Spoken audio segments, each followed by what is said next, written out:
Pom, I'm going to say it right now. Off the bat,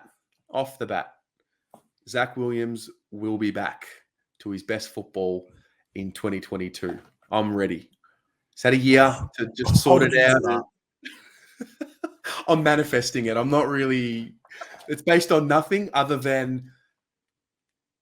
It's based on nothing. But I just got a feeling. I just got a gut feeling. You know, he's adjusted to the Melbourne lifestyle. He's got his priorities straight. I think this time last year, you know, you look on his Instagram, he's wearing the Balenciaga stuff and he's going to, you know, Morris Jones and he's out and about at the Osborne. Whereas this year, family holiday, pretty confident his partner's having a little bub. So there are new experiences and there are wholesome experiences. And I think this is a man with a lot of pride, and I think he will absolutely be better for the run. What about you? What are you seeing with Zac Williams this year? He's a tough one to pin down, isn't he? He's really hard to know where he is, because you look at his stats, and for his position and what he did, they are bang on the AFL average with about 300 footballers in the AFL. So it's not like it was a bad year, but when you come to Carlton, when you've been paid a bit, the pressure comes, doesn't it? And average doesn't quite cut the mustard. I go back to round 2, which I try and avoid going back to round 2 for the sake of my mental health. But I remember that first quarter he played, he took the piss. Yes. I remember genuinely getting excited and thinking, Jesus, we haven't had this since Judd, a guy who picks up the ball and just hits targets for a living. Finally. And it never kicked on after that. That was his moment. That one quarter where he had 2 goal assists and just started dancing around, making Pendlebury look like a melt. It never happened after that. But that is where we are, isn't it? He started coming out. He was not a midfielder. Teague said he wasn't a midfielder, even though 6 weeks ago he said he was the next Brownlow medalist. It was a balmy situation. But now, proper coaching, you'd say he's probably going to be the filler in for Doc, which is a good thing, which then maybe says Doc goes to the wing. Maybe a bit of a rotation. It's there. I'm confident because you don't just become crap. Yes, I think correct. There's more situations around there. And I can only speak for myself, but when you have a baby, changes your life. And I think personally with Zac Williams, it wasn't up here and it wasn't down there. I think his issue was apathy. And I think now maybe he's realised 6 figures, baby on the way. Tell you what, I get a contract extension with Carlton. There's her college fund. There's university. There's her set up for life. There's the little one set up. And he's got the ability. Let's be honest. He's got the ability. When he's good, he's good. Yeah. And this is the internal debate I have with myself when I think about him, when I make comments about him, when I'm reviewing games that he plays in. And, you know, always I think about it in world sport in general, the notion of, you know, earning yourself a contract, which, by the way, fuck yeah, get the bag. I mean, you got to work hard. You sign a contract. That's, mate, I've got no issue with that. I think because there was a price tag and because we have a finite amount of resources being the salary cap for players, when you allocate so much to one player, of course there's expectation that this is from me, not from anyone else. And so I find myself just battling with expectation on him because, first of all, I know he's good enough. I'm very confident that he's got star factor about him. You spoke about that first quarter against Collingwood. I remember it, and there have been other moments throughout the year as well. We spoke about Chera before this video about, you know, just getting comfortable in the environment and becoming a Carlton person. I don't know if he really... I mean, this is from the outside looking in. I didn't feel like he was a real Carlton man. Maybe because I didn't see him speak a lot. I'm not sure what it was, but I felt like there was just something missing, and I don't know what it is. And ultimately, what allows him to be the best version of him is the preparation that he does right now. While we're filming, what he's doing while they're on their Christmas break is really going to be the difference between him having a good enough year by his standards or not. And I guess looking back now, I do question what his preparation was like going into last season. And I know I think he had the foot soreness or the Achilles soreness or whatever the case was. But as far as I understand right now, at the time of filming this video, we have a healthy Zac Williams. And if we have a healthy Zac Williams who's not going in for surgery, for any procedures or cleanups, there's no reason why he shouldn't be applying himself to be really one of our best 5 players.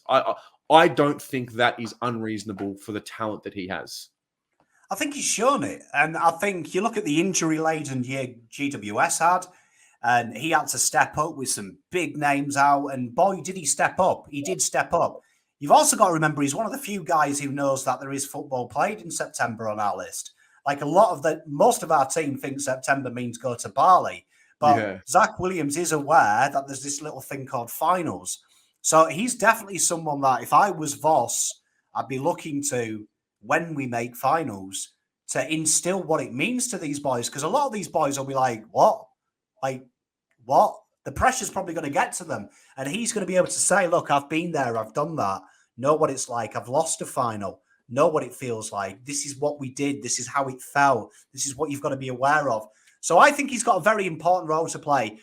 Last year, obviously, a few injuries before the start of the season.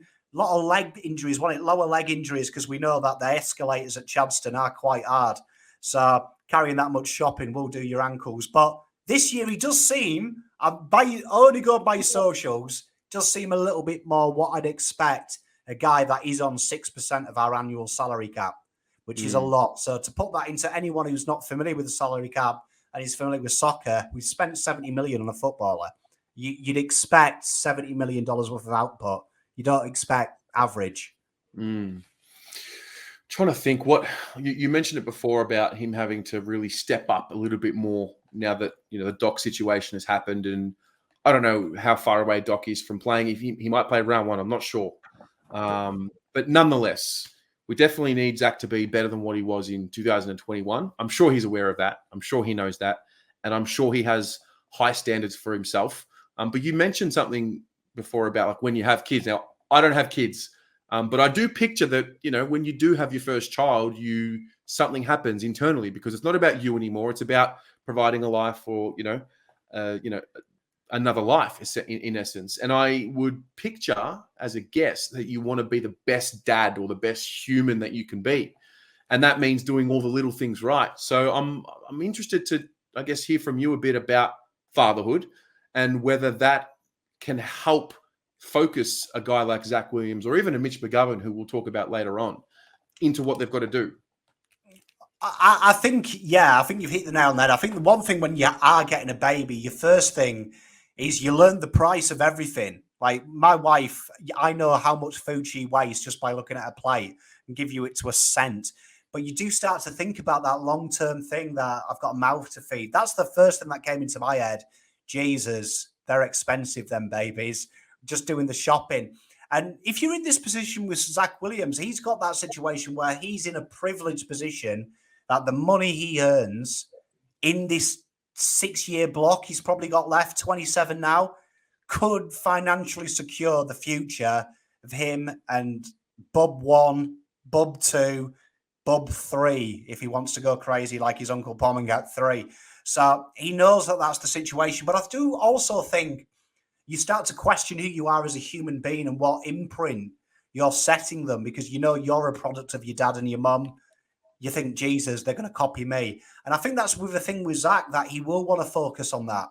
And he strikes me as a very family-orientated man. Just looking at his Insta, when he does go home, he's got a big family. He seems to love his family. So he's obviously got very good breeding in that avenue and the morals. I think you'll start to see a different side of Zac. And at 27 years old, these are the type of players that win your flags. Everyone always says, if you go back 2017, Carlton are a crap side because they've either got babies or old players. They need that mid-aged player. This is the mid-aged player. He's a middle-aged man in the terms of football. So now Zac is kind of like the surrogate dad for your Jesse Motlops. He's meant to be the guide, a bit like a dad. He's meant to be guiding these guys through life and saying, look, this is how you train, boys. This is how you relax. This is what you need to do for your recovery. They should be looking up to him. So hopefully now he embraces that role. And he's got a great surname. So, I mean, I love Zac. I'm a big fan. He annoys me, but I do love him. I want to get behind him. I really do. And I am. I'm behind him 100%. Made it very clear at the end of 2021 that everyone gets a fresh slate And that starts with Balenciaga. I'm excited. I'm excited because I'm confident that he's going to be at his best and ready for round one. And he's going to have a really good year of experience under his belt, as a footballer and as a human being. And we're going to see the best of Zac Williams, because that's ultimately all we want from everyone. We want to see the best version of them within reason of what is in their control. So I'm excited. What about you? Let us know in the comments. What is your expectation from Zac Williams? Do you really care about the salary? Is it a factor for you? I know that I do know that there is a divided opinion on whether salary should even be spoken about. Obviously, from my point of view, I do speak about it, but let us know what you think. Give us some other comments for us to think about with the Zac Williams situation.